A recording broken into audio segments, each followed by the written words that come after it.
Hendriks. How are you, Liam? Good to see you. Great. Wait, turn the mic on over there, Jackson, if you could, please. Thank you. Good morning. Hello. How are you? Hi. It's not you. It's Jackson, our guy. It's always Jackson. It's always Jackson. How you feeling? Good. Feeling good. Yeah. It's, according to the training staff, they need to slow me down, which I think is crap. But other than that, we're good. Yeah. You don't want to be. You don't want to be. No. We're on par for where I need to be. Yeah. To get back in August. That's on plan. It's on track. It's now me just thinking I'm not doing enough, where they think I'm doing too much. Yeah. Well, listen, we could put a sign up. Liam's coming. Help is on the way in August. I wouldn't recommend that. That's a different connotation.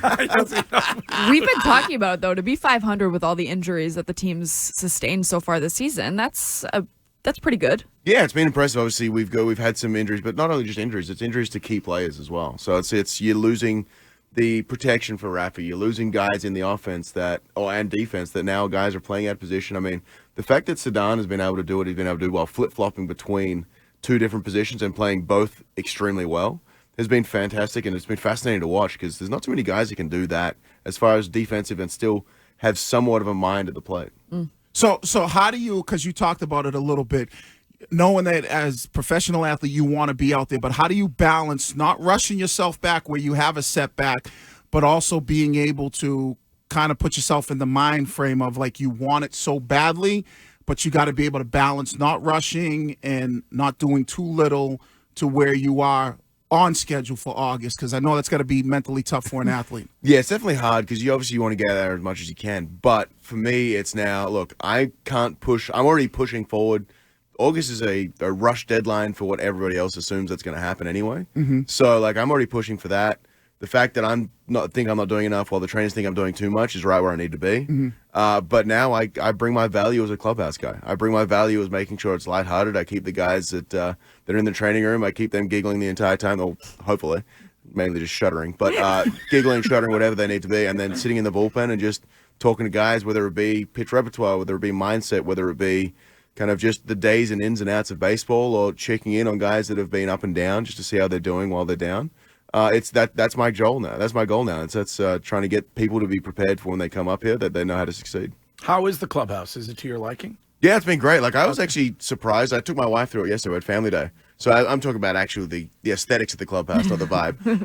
The aesthetics of the clubhouse is great. Like, I love it. I have my anything you need over there? Like anything you want them to add or anything? Yeah, I prefer a sink in the bullpen. That would be great. Okay, I need a sink. Yeah, as someone who's immunocompromised, as well as a slew of other issues, mental and here other, I definitely would prefer a sink.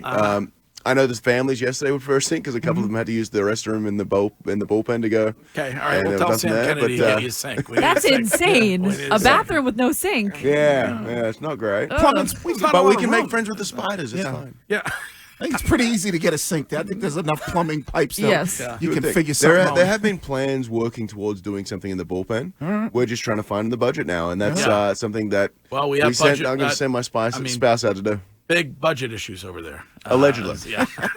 Allegedly. I'm not commenting on that one. You're not? Has this team so far... I mean, they signed me as the second biggest acquisition this year, and I'm hurt, so I don't know what's going on. The best person we have on this show. Has this team overperformed or underperformed so far, in your mind? Every time you're not at the top of the division, you've underperformed. And that's just how it is. Regardless of where you came in that season expecting to be or the projections had you at, if you're not a playoff team, you are underperforming. And that's just how I view everything. I mean, Stephen Vogt said it perfectly when we were in Oakland. We were a team that was expected to finish last in the division every year. And he goes, unless we win the World Series, every year is a disappointment. Doesn't matter what happens because the guys on that team, they want to win. Doesn't matter they're thinking about the future. Doesn't matter anything else.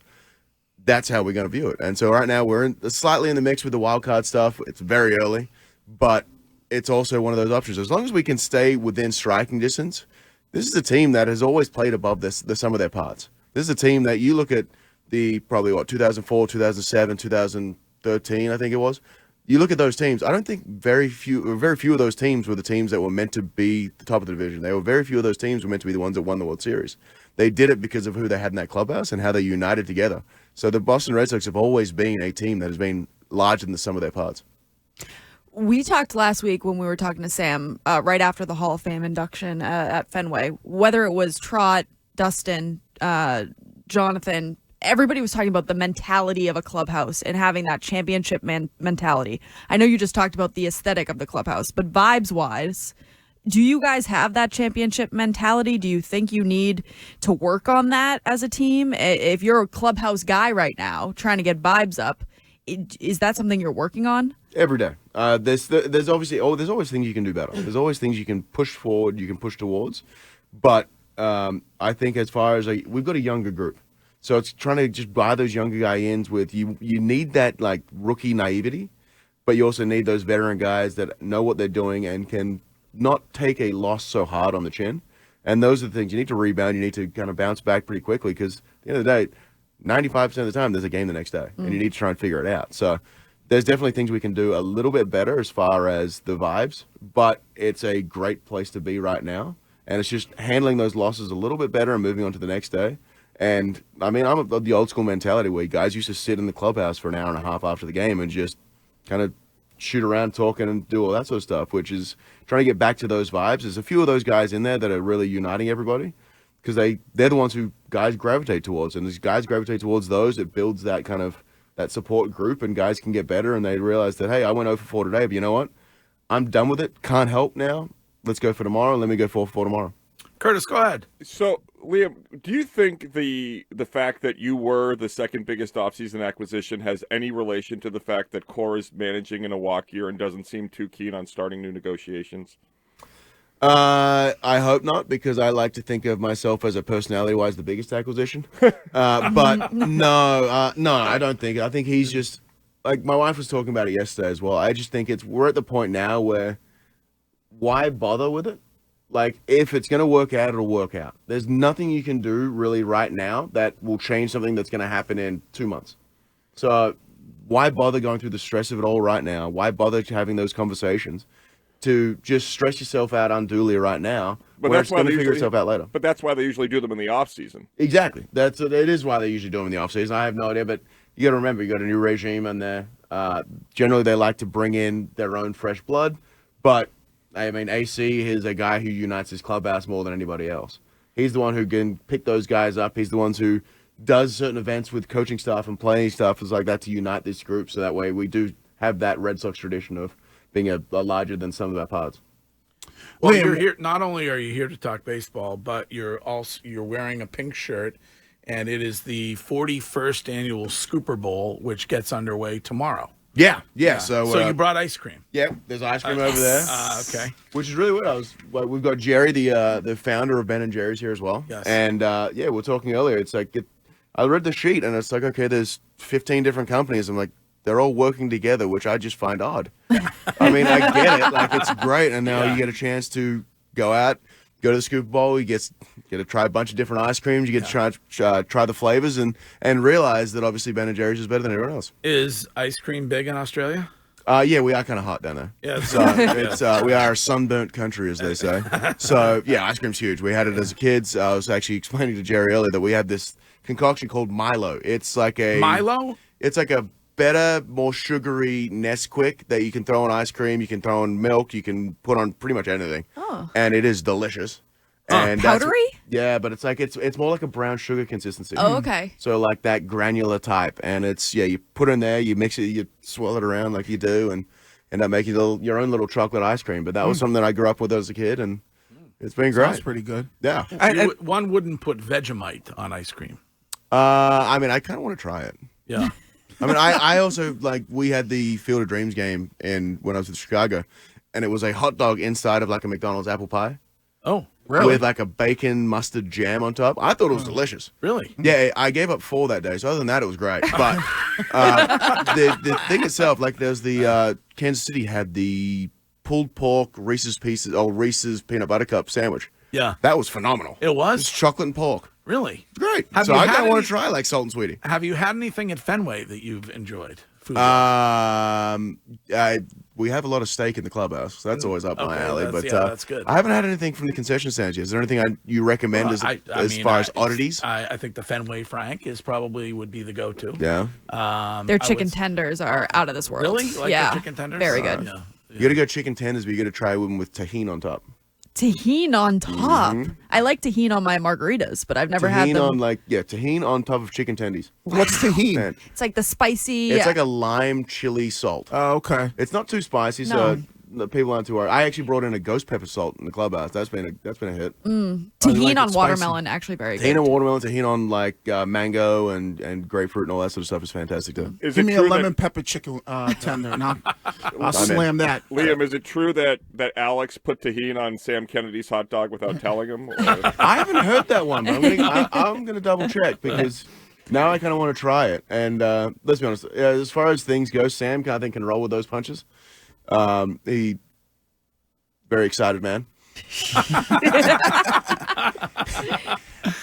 Well, the Scooper Bowl is happening tomorrow through Thursday, Right. City Hall Plaza from 12 till Right. 8. Well, I'm kind of benefits shocked the Jimmy because Fund. What? I had. Remember, I was like, I didn't realize that Ben and Jerry were actually from New England. Yes. Yeah. And that's the actual Jerry. Yes. I had no idea. That is And I Jerry. grew up in Boston Do you my have a whole life. I question was for? like, Do you have a question for Jerry? what is the most? Hold on, Jerry. You could come over here. Yes. Answer Wiggy's big question. Because I know what I love. Yeah. What is the most popular flavor that you serve? I'm a cookie dough guy. So I want to You want to know. know what the most popular flavor of all time is? Yeah, because remember ice we had cream the was. vanilla Yes, conversation. we did have. Yeah. So cookie dough is in the top 5, but number 1 is half baked, which is a combination of chocolate chip cookie dough and chocolate fudge brownie. It's my favorite. Yeah. That is my You favorite. can probably, I know you just met him, but you could probably tell that Wiggy is fully baked. Well, it's all natural. It was put here from you and me. It's from God. As Maybe a a little Vermont guy, you infused. can relate. Yeah. You know, sure. it's great. And I got to say, with the Scooper Bowl coming up, it's so great to have Liam here. The Red Sox are great supporters of the Jimmy Fund. Liam is a cancer survivor. He wanted to come support the Scooper Bowl.